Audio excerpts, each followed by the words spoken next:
నమస్కారం. గత కొన్ని నెలలుగా అంటే డిసెంబర్ 8, 2024 నుంచి ఏం జరుగుతుందో మీరు అందరూ చూస్తున్నారు. మీ అందరికీ మై అపాలజీస్, నన్ను క్షమించండి. ఎందుకంటే ఈ ఒక సమస్య నేను ఎవరి కోసం అయితే పోరాడుతున్నానో మా స్టూడెంట్స్ కోసం అండ్ మా కాలేజీలో ఆపోజిట్లో ఉన్న పని చేసుకుంటూ ఉన్న ప్రజల కోసం అండ్ వ్యాపారాలు చేసుకుంటున్న ప్రతి ఒక్కరి కోసం. అండ్ నేను ఫస్ట్ నుంచి దాని మీద మాట్లాడుతుంటే అది తప్ప డైవర్షన్ చేస్తూ నా మీద అటాక్లు చేస్తూ నా కుటుంబ సభ్యులను లాగుతూ నన్ను ఒక మనిషిని ఎన్ని విధాలుగా ఇబ్బంది పెట్టాలో అన్ని విధాలుగా ఇబ్బంది పెట్టేస్తున్నారు. అండ్ భయపడతారు అనుకుంటున్నారేమో, అది జరగని పని, ఈ జన్మకి జరగదు. అది నేను తప్పు చేయలేదు. నా మీద, నా భార్య మీద దాదాపు 32 కేసులు వరకు వేశారు. 32 కేసులు ఢిల్లీ నుంచి వాళ్ళ మనుషులతో, తిరుపతి నుంచి, హైదరాబాద్ నుంచి, ఎన్ని కోర్టులు ఉంటే అన్ని కోర్టుల నుంచి, ఎన్ని కలెక్టర్ ఆఫీసులు ఉంటే అన్ని కలెక్టర్ ఆఫీసుల నుంచి, అండ్ అన్ని బోగస్ కేసులే. అండ్ అన్నింటికి నాది ఒకటే రిప్లై, ఎందుకంటే నిజానికి ఒకే వర్షన్ ఉంటుంది, అబద్ధానికి అన్ని వర్షన్స్ ఉంటాయి. క్లుప్తంగా ఈ మధ్య జరిగింది.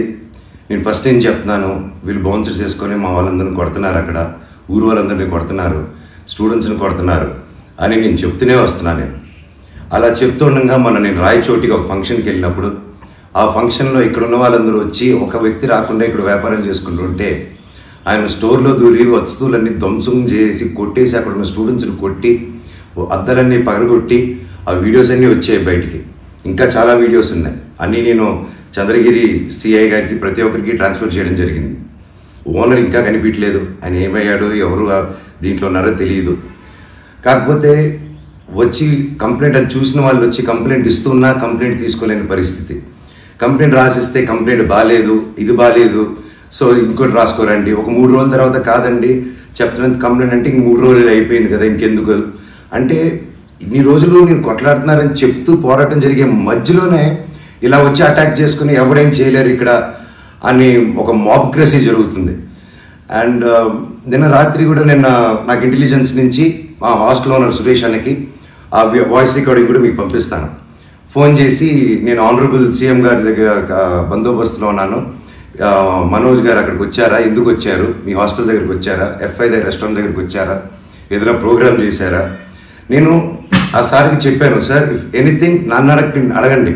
నేను ఆ సార్తో ముందు కూడా మాట్లాడాను, మీరు వాళ్ళని ఇబ్బంది పెట్టకండి, ఎనీథింగ్ ఎనీ టైం నాకు ఫోన్ చేయండి అన్నాను. పైగా నిన్న మధ్యాహ్నం 3-4 అలా జరిగింది ఆ ఫోన్ రావడం, నేను ఆ సార్తో మాట్లాడటం. మళ్ళీ నిన్న రాత్రి నేను ఇక్కడ తెలిసిన వాళ్ళ రిసార్ట్లో ఉంటే, ఇప్పుడు దాదాపు ఒక 15-20 ఇళ్ళు ఉంటాయి ఇక్కడ. వాటి మధ్యలో అన్నీ దాటుకుంటూ సైరన్ వేసుకుంటూ 10:30కి వచ్చి నేను, నా నెక్స్ట్ ఫిల్మ్ డైరెక్టరు, నా సిబ్బంది అందరూ కూర్చొని మేము అప్పుడే డిన్నర్ కూర్చొని తిందామని కూర్చున్నప్పుడు సరా అని వచ్చారు.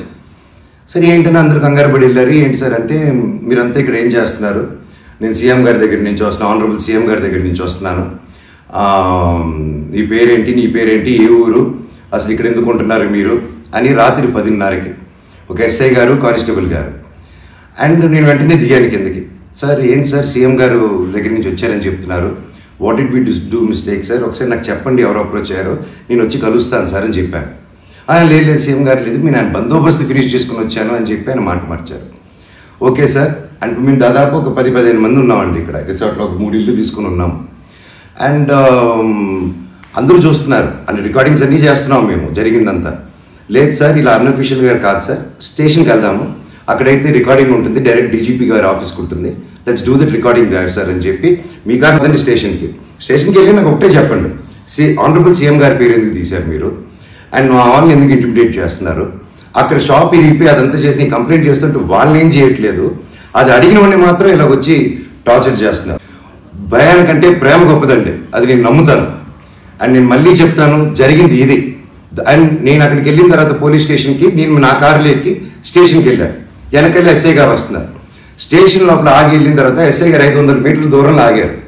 ఆగిన తర్వాత మా వారు వెళ్ళి సార్ వెయిట్ చేస్తున్నారు, 2 ఎందుకో వస్తానని కారు తీసి ఆయన వెళ్ళిపోయాడు, ఆయన కానిస్టేబుల్ గారు. నేను లోపలికి వెళ్ళి హెడ్ గారు ఉన్నారు, ఇంకో కానిస్టేబుల్ గారు ఉన్నారు. అయ్యా కెమెరా ముందు మాట్లాడదామని చెప్పి, అయ్యా ఇలా వచ్చి నన్ను డిస్టర్బ్ చేశారు, ఎందుకు చేశారంటే SIకి ఫోన్ చేసి నేను తీయట్లేదు సార్ అంటే స్పీకర్ పెట్టండి అన్నాను, అన్నీ రికార్డ్ చేశారు. అండ్ అఫీషియల్ ఆ కెమెరా ముందే మాట్లాడుకున్నాం. దయచేసి పోలీస్ స్టేషన్లో జరిగిన రికార్డింగ్స్ కుదిరితే చూడండి, మీరు తెప్పించుకొని ఏం జరిగిందో. ఇదండి జరిగింది. అండ్ ఎస్ఐ గారు రాలేదు, ఎవరు రాలేదు, నేను ఇక్కడే వెయిట్ చేస్తున్నాను. ఈలోగా సిఐ గారు ఫోన్ చేస్తే నాకు మెసేజ్ పెట్టండి సార్, మా వాళ్ళకి నేను ఇక్కడ నన్నే ఇంత ఇంటిమిడేట్ చేసి నన్నే ఇలా తొక్కాలని చూస్తూ ఉంటే ఇంకా మిగతా వాళ్ళందరినీ ఏం చేస్తారు సార్ మీరు, నేను ఊరి దాటాక వాళ్ళని ఏం చేస్తారు సార్, వాళ్ళకి ఏం ప్రొటెక్షన్ ఉంది అని చెప్పి అనడం జరిగింది. సో ఇది జరిగింది. ఎందుకంటే ఒక్కొక్కరు ఒక్కొక్క న్యూస్ క్యారీ చేస్తున్నారు. But this is the facts happen. నా దగ్గర ప్రతిదీ ఫ్యాక్ట్ ఉంది. నన్ను తప్పు అయితే నా షర్ట్ పట్టుకుని ఎవరే మనోజ్ నువ్వు తప్పు రా అని అడగండి మీరు, I'm ready for that. But దీంట్లో ఈ జరిగిన దీంట్లో ఏది నాది ఒక తప్పు లేదు. అండ్ ఈరోజు కూడా I'm going to meet SP గారు ఈరోజు 5 గంటలకి. ఆయన కలిసి ప్రతి ఒక్క ప్రూఫ్ ప్రతిదీ నా దగ్గర ఉండేది వెళ్ళి తీసుకెళ్ళి చూపించి సార్కి సబ్మిట్ చేయాలనుకుంటున్నాను. థ్యాంక్ యూ సో మచ్ అండి. జై హింద్.